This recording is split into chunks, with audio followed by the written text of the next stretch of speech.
कई फैसलों में सुप्रीम कोर्ट अपनी गिराबान में नहीं झांक रही है। सुप्रीम कोर्ट सोच रही है हम सुप्रीम है, आप सुप्रीम नहीं है, आप जनता के नौकर हैं। महात्मा गांधी ने कहा था कि president is the first servant. अगर प्रेसिडेंट सर्वेंट है तो प्रेसिडेंट ने जो लोग लगाए हैं वो तो नौकर के नौकर हो गए। वो अपने आप को माई लॉर्ड समझते हैं, वो समझते हैं हम तो बिल्कुल सुप्रीम है, हमारे को कोई चेक नहीं कर सकता। कुछ फैसले तो ऐसे करते हैं इन्होंने, बिल्कुल मैं समझता हूँ बड़ा एक दुर्भाग्य है कि ऐसे लोग ऐसे फैसले करते हैं जिनको लोग माई लॉर्ड कहते हैं। हमें भी आदत पड़ गई है बोल बोल के माई लॉर्ड माई लॉर्ड। तो गलत एक सिस्टम ये भी चेंज करना चाहिए कि माई लॉर्ड का सिस्टम खत्म करके इनको सर बोले, योर ऑनर बोले, इतना काफी है। मतलब माई लॉर्ड करके इतना हम लोगों ने इनको सर पे चढ़ा लिया है कि मैं ये आदमी को आदमी नहीं समझते हैं। कई लोग मैं कह रहा हूँ, ज्यादातर लोग, बल्कि मैं ये कहूँगा कई लोग से, अब पहले हम कई लोग कहते थे, अब ज्यादातर लोग कहते हैं। वो मुरलीधर जैसे लोग कम है जो उन्होंने बोर्ड पे लगाया कि मेरे को माई लॉर्ड मत कहें। उनका लिस्ट में आता था कि मेरे को प्लीज माई लॉर्ड मत कहें, आप मेरे को सर बोले, योर ऑनर बोले। सर काफी है, बड़े किसी भी हम आपस में भी जो 2 साल बड़ा होता है उसको कहते हैं कि सर क्या हाल है। ठीक बात है। तो ये इनको सारा सिस्टम ये टोटल कनेक्टेड है ना महेश जी, कनेक्टेड है ये चीजें। जो सोल है, जो आत्मा से काम करते हो, जो आपने इच्छा शक्ति कही, इच्छा शक्ति कहाँ से डेवलप होती है? इन्हीं चीजों से, आदतों से होती है। आदतों से होती है, जो हमने पहले भी बात की थी कि हम फंडामेंटल ड्यूटी की बात नहीं करते हैं, फंडामेंटल राइट की बात करते हैं। तो फंडामेंटल ड्यूटी जब तक नहीं करोगे, अपनी आदतें इंप्रूव नहीं करोगे, तो करेक्टर कैसे बनेगा? To follow the principles of freedom fighters, जो फ्रीडम फाइटर्स के जो विचार रहे हैं उनको हम फॉलो करें, ये फंडामेंटल कॉन्स्टिट्यूशनल ड्यूटी है। लेकिन इस पे कोई काम नहीं होता है। इसलिए आप ज्यादातर लोग आज देखोगे तो उनकी परवरिश नहीं हुई है, परवरिश हुई ही नहीं है, वो पाले गए हैं। वो एक बड़े अच्छे फिलोसफर ने लिखा है कि आपका लहजा, आपका किरदार बता देता है कि आपकी परवरिश हुई है कि आप पाले गए हो। पाला कौन जाता है आपको पता है ना, लोग क्या कहते हैं, उसने वो पाला हुआ है। तो ज्यादातर लोग आजकल इस पोजीशन पे ऐसे आ गए हैं जो पाले गए हैं, जिनकी परवरिश, जिनको मिली ही नहीं बेचारों को, वो परवरिश ही नहीं मिली। अब चंद्राचूड़ उसके बच्चों क्या परवरिश मिली है? वो तो पाले गए हैं। ये कह दो चीफ जस्टिस का बेटा हूं, कहने की जरूरत ही नहीं है। सबको पता है चीफ जस्टिस का बेटा आ गया, वो जज सुनते हैं, चीफ जस्टिस का बेटा है, सुनो सुनो क्या कह रहा है। तो ये जो पाले गए हैं लोग, इनसे छुटकारा करके जिन लोगों की परवरिश हुई है आप जैसे लोगों की, उनको पोजीशन, उनको पावर, उनको एक हथियार एक मतलब राइट मिलना चाहिए, पावर मिलनी चाहिए डिसाइड करने की लोगों की क्या होगा। नहीं तो ऐसे चलता जाएगा। तो बड़ा मैं एक किस्सा बताऊंगा सर आपको कि जब एक चैनल में था, मैं ब्यूरो चीफ था, तो उसके जो मालिक हैं, तो मालिक के उनके जीजा जी एनआरआई हैं, विदेश से आए थे। तो उनकी बेटी का केस था, तो बेटी को परेशान था, तो उनके दामाद के खिलाफ केस डाला हुआ था। तो जो उनके दामाद हैं, उन्होंने जो है हाई कोर्ट के बहुत बड़े वकील, वो बाद में भी बड़े पद पे थे, उन्होंने उनको किया हुआ था, लड़के वालों ने मतलब। और जो लड़की वाले थे, जो हमारे चैनल के मालिक हैं, उनके जीजा जी एनआरआई, उनकी बिटिया थी। तो सर ये देखिएगा कि उन्होंने भी यहाँ पे एक बड़ा वकील किया, तो लेकिन बड़े वकील के साथ जो हाई कोर्ट में जज थे, जो बाद में सुप्रीम कोर्ट में पहुंचे, तो जो हाई कोर्ट में जज थे वो सुप्रीम कोर्ट पहुंच के उनके बेटे को भी उन्होंने हायर किया हुआ था। और बेटा जो है जूनियर था, वो तो बहुत सीनियर वकील भी उन्होंने किया हुआ था। लेकिन बेटा सिर्फ इस बात का था कि जो सीनियर वकील हैं, बहुत सीनियर थे, उनके साथ सिंपली वो कोर्ट में खड़ा होता था, पेश होता था, जैसे जूनियर, बिल्कुल जूनियर खड़ा होता है असिस्टेंट के जैसे। लेकिन क्योंकि उनके फादर हाई कोर्ट में थे और हाई कोर्ट से सुप्रीम कोर्ट जज बन गए, और सीनियर एडवोकेट के साथ वो खड़े हैं, तो मैंने पूछा उनसे, मैंने कहा आपने जो इनको क्यों किया हुआ है? कहते नहीं, मैं समझा करो 2 लाख रुपए मेरे इन हर डेट पे इनके नाम के जाते हैं, जाने दो, लेकिन इनसे मुझे फायदा है। बताइए सर, सीनियर एडवोकेट को अलग पैसा दे रहे हैं जो कर रहा है, जूनियर का जो उनका बेटा है सुप्रीम कोर्ट में एडवोकेट, उनका बेटा, उसको वो हर डेट पे 2 लाख रुपए दे रहे थे सर। बताइए, साथ खड़े होने का। आप ये देखो ना महेश जी, मेरे को उस व्यक्ति को छोड़, इससे असर क्या होता है? आम व्यक्ति को कैसे इंसाफ मिलेगा? तो आम व्यक्ति भी सोचता है यार मेरे को ऐसा कोई वकील करना पड़ेगा जिसकी फेस वैल्यू। तो आम व्यक्ति जो कंज्यूमर है, कोर्ट किसके लिए बनी है? कोर्ट कंज्यूमर के लिए बनी है, ऐसे फन्ने खा के लिए नहीं बनी है। कोर्ट जिस कंज्यूमर के लिए बनी है उसको क्यों नहीं आप तसल्ली देते कि जो मर्जी वकील कर लो, हम अच्छे से सुनेंगे। तो वो ये होता है कि वो हमारे वकील को तो सुना ही नहीं, तो कहते हैं सुना ही नहीं, आपने तो वकील किया नहीं। तो जज साहब का बेटा करते हो, किसी अच्छे अफसर का बेटा करते आप, तो आपकी सुनवाई हो जाती। तो ये सारा सिस्टम करना पड़ेगा ना। आप दूसरी एक बात कर रहे थे, कर ले, मेरे को 10:15 निकलना भी है। अच्छा, ओके। ठीक। जो आप सर एक हाँ और मैं सर इम्पोर्टेंट आप कर रहे थे वो जस्टिस हाँ मैं नारायण। सर उस पर आता हूँ भी सर। सर उस हाँ पर मैं आता हूँ, उसमें पहले मैं सर आपसे ये बात करना चाहूंगा कि जो इलेक्टोरल बॉन्ड का मामला था, जिसमें चीफ जस्टिस जो हमारे चंद्रचूड़ जी थे, उनका फैसला आया था कि इलेक्टोरल बॉन्ड पर जो सुप्रीम कोर्ट का फैसला आया, उन्होंने उसे असंवैधानिक बताया, उसे गैर कानूनी बताया। लेकिन सर जो चुनावी फंडिंग की सच्चाई सामने आई, उस पर जो है जनता का भरोसा अदालत पे बढ़ा या कम हुआ? क्यों? क्योंकि इलेक्टोरल बॉन्ड उसको तो उन्होंने गैर कानूनी बता दिया, लेकिन वो जो पैसा है कहीं वापस कराया जाए या किसी फंड में ट्रांसफर कराया जाए, या पैसा किसने किसको क्यों दिया उसकी कोई जांच कराई जाए, जैसे कोयला घोटाला हुआ था उसके अंदर उन्होंने जो है जस्टिस आर एम लोढ़ा जी थे चीफ जस्टिस, उन्होंने कोयला घोटाला सारा कैंसिल भी किया, सारे एलोकेशन कैंसिल किए, साथ में उन्होंने सीबीआई को बोला कि सब पे अलग से क्रिमिनल केस भी रजिस्टर करो और देखो किस कहां दान ली हुई। तो दो फैसले आए थे एक तरह से देखा जाए तो। इसमें उन्होंने इलेक्टोरल बोर्ड को गैर कानूनी बता दिया पर साइलेंट हो गए बिल्कुल। ये तो बात आपने इसमें बड़ा अच्छा सवाल पूछा। आपने कहा ये लिविंग एग्जाम्पल है इस बात का, जो हम कहते हैं ना ऑपरेशन सक्सेसफुल पेशेंट डेड, ये बिल्कुल लिविंग एग्जाम्पल है उसका। आप कह रहे हो कि इलेक्टोरल बॉन्ड जो है असंवैधानिक है, गैर कानूनी है, ये रिश्वत है, तो वो पैसा भी उनको कह रहे हो कि इस्तेमाल करते जाओ 6,000 करोड़। आपने उसी टाइम एक इन्वेस्टिगेशन ऑर्डर क्यों नहीं किया कि इसका इन्वेस्टिगेशन हो और इन पे सब पे एफआईआर हो? जो भी पार्टी, जो ऐसा होता है जब कंपनी या कोई पार्टी कसूर करती है, कानून तोड़ती है या कोई कसूर जुल्म करती है, तो उसके जो सर्वोसर्वा हैं, those who are managing that, तो उन पे केस चलता है। तो वो टीम, जो टॉप 3-4 लोग थे, उन पे मुकदमे क्यों नहीं बने, उनको अरेस्ट क्यों नहीं किया? 6,000 करोड़ आप कह रहे हो इलीगल है, लेकिन ना पैसा वापस करो ना अरेस्ट हुआ, तो पब्लिक का फेथ कहां बना? पब्लिक को तो फेथ उड़ गया इससे कि आप खुद ही कह रहे हो इलीगल है, तो फिर पैसा भी उसको इस्तेमाल करना दे रहे हो, पैसा वापस भी नहीं कर रहे हो। वापस तो खैर नहीं मिलना चाहिए था, जिसने रिश्वत दिया उसको तो आउट करना ही चाहिए, लेकिन पैसा इतना तो कोई भी बच्चा भी, जितनी मैं समझता हूँ इतनी भी अकल और इंसाफ दिमाग में रखता, तो कहता कि ये 6,000 करोड़ है, इसको ये डिसाइड करेंगे, ये कमेटी डिसाइड करेगी कि इसमें से कितने हजार करोड़ महिला सुरक्षा में जाएगा, कितना बच्चों की शिक्षा में जाएगा, कितना ग्राउंड्स पे जाएगा, कितना स्पोर्ट्स में जाएगा। उस पैसे का एक पब्लिक वेलफेयर के लिए खर्च करना चाहिए था उसको। वो पैसा इन्होंने बिल्कुल उनको कहा जो आप मौज करो, हमने खाली एक लाइन लिख दी है कि असंवैधानिक है, लेकिन आप इस पैसे से मौज करो, कोई दिक्कत नहीं है। तो कितना हंसने वाला, मतलब अपना खुद मजाक उड़ा रहे हैं। आप कह रहे हो रिस्पेक्ट कहां से बनेगी बताइए? आप विश्वसनीयता जो आप कह रहे हो महेश जी, तो कानून वो बड़ा अच्छा एक शेर है कि दिल में ना हो जुर्रत तो मोहब्बत नहीं मिलती, खैरात में इतनी बड़ी दौलत नहीं मिलती। तो मोहब्बत तो तब मिलती है जब अच्छा काम करते हो। जुर्रत का मतलब ये नहीं कि मैं दारा सिंह बन के लोगों को पीटूं, जुर्रत का मतलब है अपना किरदार रखो ना कि लोग प्रेम करें आपको।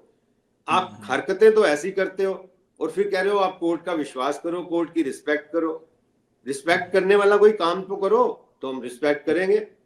अगर अगर बदतमीजी वाला या बेइंसाफी वाला या हंसने वाला मजाक कोई करोगे तो हम हंसेंगे ही आपके कि आपने तो वो, फिर मैं बार बार कह रहा हूँ at the cost of repetition की कुछ ना बन सके तो तमाशा बना दिया आपने। अपना तमाशा तो खुद बनवाया है। आज क्यों नहीं है रिस्पेक्ट?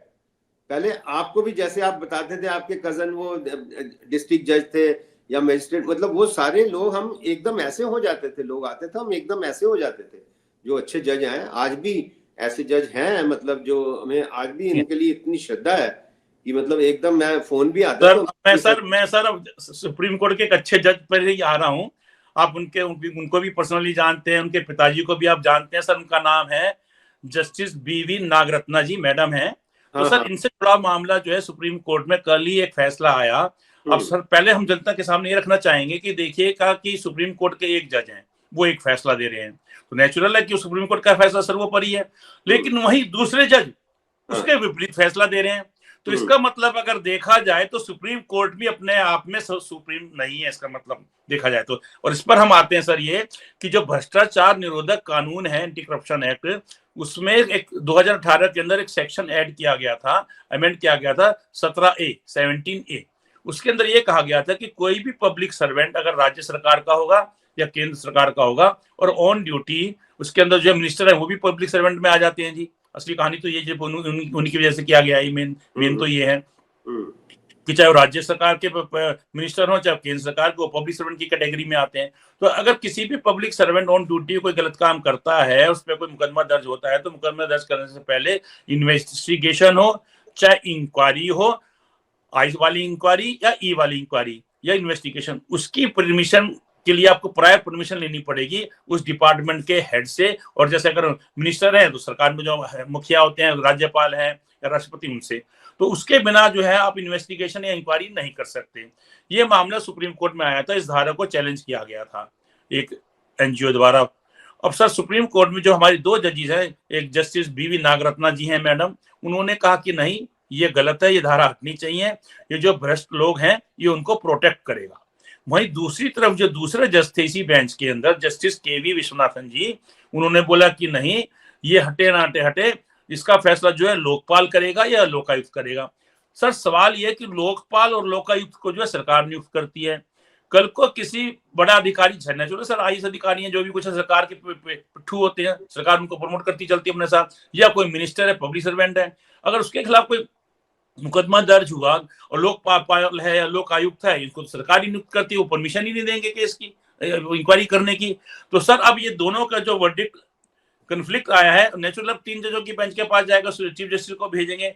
लेकिन सर आपको क्या लगता है कि 17A जो है भ्रष्टाचार निरोधक कानून, ये हटना चाहिए या नहीं हटना चाहिए, या हम बोलें कि ठीक है सुप्रीम कोर्ट के फैसले पर नहीं करें लेकिन हम अपनी राय तो व्यक्त कर सकते हैं कि बीवी नागरत्ना जी मैडम जो काफी निष्पक्ष मानी जाती है, उन्होंने फैसले अभी तक भी बहुत ठोस दिए हैं, मजबूत दिए हैं, निडर होके निर्भीक होके दिए हैं, उनका कहना कि ये धारा हटनी चाहिए, या जो हमारे दूसरे विश्वनाथन जज साहब हैं उन्होंने कहा कि नहीं हटनी नहीं चाहिए, लोकायुक्त या लोकपाल उसको तय करें। सर आपका क्या कहना है?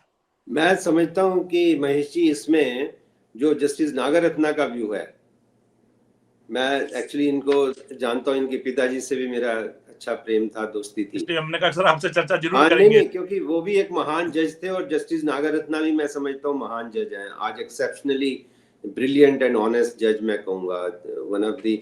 उनके बारे में ही तो वो लोग कहते थे ना कि वो सुप्रीम कोर्ट में एक ही मर्द है, वो औरत है। तो वो जस्टिस नागरत्ना को मेरा सलाम, उन्होंने बिल्कुल अच्छा फैसला दिया है कि जो भी भ्रष्ट है उस पर इन्वेस्टिगेशन होनी चाहिए। आप कहेंगे कि उसको नहीं उसका तो इंक्वायरी करेगा या उसको आप परमिशन लेनी पड़ेगी सीनियर अफसर से। ये बच्चा भी जानता है कि जब कोई अफसर इन्वॉल्व होता है तो उसमें बड़े भी इन्वॉल्व होते हैं। अगर एक जूनियर ऑफिसर कुछ कर रहा है तो उसको सीनियर ऑफिसर की शेयर होती है, बल्कि सीनियर ऑफिसर उसमें इन्वॉल्व होता है। कई बार कोई कहता है कि तू ये बना दे, तू अपनी रिपोर्ट भेज दे, मैं भी मक्खी मार दूंगा। तो वो मक्खी मारता है, पूरी तैयारी जूनियर से करवाता है। तो जिस पूरी जूनियर से पूरी तैयारी कराई है आपने, तो आप कैसे परमिशन दोगे, क्योंकि उसके फंसते ही आप भी फंसोगे। तो ये justice Vishwanathan, I mean he has been junior to me many for few years, मेरे को लगता है 8-10 साल मेरे से जूनियर ही है। ही इज अ गुड जज, फाइन जज। मैं हैरान हूं, आई एम लिटिल शॉक्ड कि जस्टिस विश्वनाथन जैसे जज ने, जिनको इतनी कानून की समझ है, जो इतने अच्छे वकील थे, अब पता नहीं अब ये फैसला क्यों किया है। ये इस पे मेरे को लगता है कुछ इंक्वायरी होनी चाहिए कि मतलब ये बंदा, मेरे को अच्छा लगता है, आज भी अच्छा लगता है, लेकिन ये इन्होंने फैसला क्यों किया है ये बिल्कुल की। और लोकपाल क्या, लोकपाल भी सरकारी है, आप उसको सरकार नियुक्त करती है सर, उसको सरकार नियुक्त करती है। लोकपाल में कौन लगता है? लोकपाल में कोई ऐसे आदमी लगाते हैं? लोकपाल में भी वही लगे जिन्होंने सरकार के फेवर में फैसले दिए, उनको लोकपाल बना दिया आपने, उनको ह्यूमन राइट का जज बना दिया। जिन्होंने 65 साल में हेरा फेरियां की, उनको बाद में सारे हेरा फेरियां वालों को इन्होंने आगे बना के ना, वो एक वो बड़ा अच्छा शेर है, जितने हरामखोर थे कुर्बे दयार में, प्रधान बन के बैठ गए पहली कतार में। तो वो कई बार तो जो जिन्होंने गलत जजमेंट्स दी उनको आपने लोकपाल बना दिया, या उनको गवर्नर बना दिया, ह्यूमन राइट बना दिया, राज्यसभा दे दिया। तो उनसे क्या तवक्को करेंगे आप? ये बिल्कुल जस्टिस विश्वनाथ ने बिल्कुल देश के साथ बेइंसाफी की है। He should look with in. क्योंकि मेरे को इसलिए भी लगता है because I know he is very very intelligent, he is a jurist. But ये फैसला कैसे दिया उन्होंने, क्यों दिया ये फैसला, इसकी बिल्कुल तहकीकात होनी चाहिए मेरे को लगता है। और उनको खुद भी देखना चाहिए, खुद भी रिव्यू कर सकते हैं, क्यों नहीं कर सकते? He can review. अगर मेरा ये सुन रहे हैं, हो सकता है इसको सुन के वो रिव्यू करें कि मैंने क्या किया अपनी गिराबान में झांकिए। विश्वनाथ साहब, आपके लिए हमारा बहुत आदर है, ये ना हम आगे से कहना शुरू करें कि आदर था। ऐसी बातें मत करो आप, ऐसी बातें मत करो, इससे गड़बड़ होगी देश का। और हमारा आपका क्या है, पूरा 145 करोड़ का जो है वो एक विश्वास कम होता है। एक आम आदमी कैसे कोर्ट जाएगा जब आप कह रहे हो कि किसी बड़े खिलाफ FIR होगी तो पहले परमिशन चाहिए? वाह भाई, इस हिसाब से तो वो 500 करोड़ भी खा जाए तो आप उसको अरेस्ट नहीं कर सकते। जो जस्टिस वर्मा के साथ क्या हुआ आपके सामने है। ठीक बात है सर, जस्टिस क्या वर्मा कुछ भी नहीं हो रहा उनका, देखिए आज तक प्रोटोकॉल ले रहे हैं, मौज कर रहे हैं, उनके खिलाफ क्यों नहीं हुआ? क्योंकि उनपे कोई किसी का माई बाप का हाथ है। ये जितने भी माई बाप हैं सुन लें ये, और कौन माई बाप है मैं चैलेंज करता हूं, 100% जस्टिस वर्मा पे किसी माई बाप का हाथ है। नहीं तो जो बात 100 पुलिस वालों को पता है, 100 फायर ब्रिगेड वालों को पता है, उस पर एक्शन क्यों नहीं हुआ? पुलिस किसके कहने पे चुप रही? पुलिस किसके अंडर है? ये पता होना चाहिए ना, लोगों को तो पता है, ये पब्लिक है, सब जानती है, इसको पागल मत बनाओ।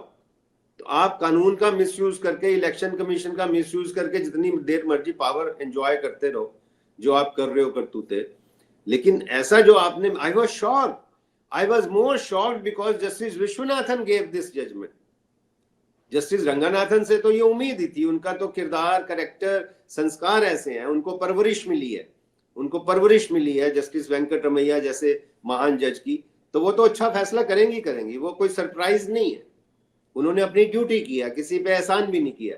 लेकिन जस्टिस विश्वनाथन ने ऐसा क्यों शॉकिंग फैसला किया है, इसका मैं समझता हूँ एक तो उनको खुद ही झांकना चाहिए, अभी टाइम है, he can always review and send it, फिर थर्ड जज को चीफ जस्टिस बनाए, जिसको मर्जी खुद ही रिव्यू करें अपना। He can talk to his colleague, he can talk to कि yes sister, उनकी बड़ी बहन है कि yes sister I think there is a mistake, let's review it, और वो खुद दोनों बैठ के कह दें कि ये रिव्यू कर रहे हैं और ये फैसला गलत है। क्यों नहीं कर सकते? सुओ मोटो कर सकते हैं जाके अंदर अपने आप, मेरे को लगता है ये। तो आई वाज रियली शॉक्ड, मैं अखबार पढ़ के बार बार मैंने नाम पढ़ा कि विश्वनाथ विश्वनाथ है ये। सर सवाल ये कि सर जब आप इतने भावुक होकर बोल रहे हैं, आपने उनको तब देखा था जब वो वकील थे, उसके बाद आपने उनको तब देखा जब तब मुलाकातें रही जब वो नए नए जज बने थे, तो बहुत ईमानदारी आपने देखी। लेकिन सर अब सवाल ये है कि रिटायरमेंट करीब है, तो जब रिटायरमेंट करीब होती है, अरे उससे पहले चीफ जस्टिस बनेंगे, ये बताओ। नहीं वही तो कह रहा हूँ ना सर, तो जब रिटायरमेंट है तो चीफ जस्टिस के बाद भी तो रिटायरमेंट देखनी है। बहुत अफसोस की बात है मेरे को तो। अब तो कितने दोस्त ऐसे हैं जिनको मैं ये कह देता हूँ, जैसे धनकर के लोग कहते हैं आपके दोस्त हैं, मैंने कहा दोस्त हैं नहीं, दोस्त थे हुए हैं। अब ज्यादातर जो दोस्त हैं वो जो गलत काम करता है उसको फिर हम तो हुक्का पानी बंद करते हैं, जनता करे या ना करे, हम तो सलाम कर देते हैं कि अच्छा भैया इतना ही था हमारा साथ, आप करते रहो अपनी करतूतें, हम आपके काले धंधे में शामिल नहीं है। तो ये करना चाहिए महेश जी। ये भी एक मेरे को लगता है इनको बार बार मैं कहता हूँ at the cost of repetition, हम लोग, हम सब, आप लोग इनको फिर भी आदर क्यों देते हैं? उनकी बेटी की शादी पे क्यों जाते हैं? बेटे की शादी पे क्यों जाते हैं? मना कर दें कि मैं नहीं आऊंगा, खाली रहने दो पंडाल, मजा आ जाए किसी करप्ट जज की मैं एक बात बताना चाहूंगा आपको सर कि हर आदमी सर कहता है कि भ्रष्टाचार गलत है, भ्रष्ट नहीं होना चाहिए, वो फलाना आदमी रिश्वत खाता है। तो मेरा एक सवाल होता है कि आप किस पद पे हैं? क्या आप किसी ऐसे पद पर हैं या गवर्नमेंट सर्विस में ऐसे अधिकारी हैं कि जहां पे पैसा खाया जाता है और आप नहीं खा रहे हो तब आप बोलें कि भ्रष्टाचार गलत है? क्योंकि आप ऐसे पद पे है ही नहीं है, आप प्राइवेट आदमी हैं, आप जनता, इसलिए आप बहुत ईमानदारी की बात कर रहे हैं। नंबर 2 सर, हम प्रेस लॉन्ज में बैठे हुए थे और वहां पे बात चल रही थी कि फलान जज साहब जो है वो भ्रष्ट है, बड़ा मामला आ रहा था सुप्रीम कोर्ट में, चीफ जस्टिस से उनको लेकर बड़ी चर्चाएं हो रही थी। तो फिर हमारे में बीच में से एक जो रिपोर्टर है, बड़े सीधे हैं लेकिन भावुक हो जाते हैं, उन्होंने जोर से बोला कि महेश जी सब कहने की बात है, आज हम हर आदमी को कह रहे हैं कोई भ्रष्ट है भ्रष्ट है भ्रष्ट है। सर पुलिस कमिश्नर अगर भ्रष्ट है ना और अपने क्राइम रिपोर्टर को बोलेगा मेरे घर पे खाना आ जा, सर वो बाढ़ में तैरता तैरता भी उसके घर पे डिनर के लिए पहुंच जाएगा कि मुझे पुलिस कमिश्नर ने बुलाया। सर फिर बोला कि सर आज आप मान के चलिएगा कि एक जज साहब हम कह रहे हैं भ्रष्ट है, आज वो किसी रिपोर्टर को अलग से कहते आके मेरे से मिलिए। सर रिपोर्टर किसी को भनक में नहीं लगने देगा, हमारा लीगल रिपोर्टर चुपचाप जाके मिल के आएगा, नमस्ते करके आएगा कि अरे जज साहब ने तो खुद मेरे से मिलाया, मेरे से मीटिंग हो गई। तो कहने का मतलब यह कि हम सब लोग कहते हैं भ्रष्टाचार गलत है, भ्रष्टाचार गलत है, लेकिन जो भ्रष्टाचारी है वो पद पर है, हम उसको पद को सर वाकई में सलाम करते हैं। शादी विवाह में लोग बड़े बड़े नेताओं को बुलाते हैं, उनको नहीं पता कि भ्रष्ट है ईमानदार है। बिल्कुल बिल्कुल, I fully agree with you, ये तो है ही, वही मैं कह रहा हूँ, ये तो आपकी शास्त्रों में आता है सब में कि इनको बिल्कुल बहिष्कार करना चाहिए जो भ्रष्ट है, जो भी गलत काम कर रहा है। और ये आपने बात अच्छी कही कि जो लिंकन ने भी ये कहा था कि your character is known when you are given power. जब आपको पावर मिली और आपने उसका मिसयूज कर लिया तो भ्रष्ट हो गए ना। ये पावर मिली नहीं थी तो फिर करेक्टर पता ही कहाँ से लगा? करेक्टर पता ही तब लगता है जब पावर आती है, तब करेक्टर पता लगता है बंदे का, उससे पहले कैसे करेक्टर पता लगता है? चलिए, बहुत अच्छा, चलिए सर, मजा आता आज की चर्चा को समाप्त करते हैं, आपको निकलना है हाँ, सर, आपका बहुत मेरे को समय लिया हमने जबरदस्त आपसे। निकलना है। धन्यवाद मतलब न्यूज हमारे नशा दर्शक भी महेश आभारी हैं, गुप्ता। आपको देखना चाहते हैं, आप न्यूयॉर्क से हमारे साथ जुड़ जाते हैं। नहीं अच्छा लगता बहुत है बहुत मेरे शुक्रिया को, सर, तो मैं नमस्कार। हर उसमें बोलता हूँ कि दिल की धड़कन जब तक जारी रहती है, सोते नहीं हम, जिम्मेवारी रहती है। और मैं ये भी एक आपके माध्यम से दोस्तों से शेयर करना चाहता हूँ। लोग कहते हैं आप वहां बैठे हैं, मैंने कहा वहां बैठा भी मैं पेश हो जाता हूँ, जहां भी मेरे को पता लगे कोई जज गड़बड़ कर रहा है, कोई वकील गड़बड़ कर रहा है, कोई पुलिस वाला गड़बड़ कर रहा है, तो मैं यहाँ से पेश हो जाता हूँ और तो सर आज आपने पेश हो जाता हूँ, फ्री में पेश हो जाता हूँ। जस्टिस विश्वनाथन जी को भी तो इशारा कर ही दिया कि भाई मैंने कर दिया, ऐसा ना पहुंच ही करो, जाएगा। ऐसा ना मैंने करो, उनको यही किया कि अपने अंदर एक बार झांक के देख लो, क्या पता उनको लगे कि हाँ भी यार कि हम आपको क्या मानते थे और अब आप किस तरफ जा रहे हैं। मैंने तो कह दिया है, खुलेआम प्लेटफॉर्म पे बोला है कि he has been a jurist, jurist is the word, so intelligent, so knowledgeable. लेकिन ये क्यों किया है, ये मेरे को झटका तो नहीं लगा, क्योंकि झटका अब लगता ही नहीं है। अब झटके इतने झटके लग चुके हैं, ये जो कोई झटका लगता ही नहीं, लगता कि ये तो होना ही था। तो कोई no surprise, but yes, definitely he should look within to save his image, to save the image of judiciary. Thank you. ठीक सर, नमस्ते सर। Thank you. और आप हमसे जुड़े रहने के लिए सब्सक्राइब करें YouTube पर, फॉलो करें Twitter पर और लाइक करें Facebook पर। और ज्यादा जानकारी के लिए आपको टाइप करना होगा सिर्फ न्यूज नशा।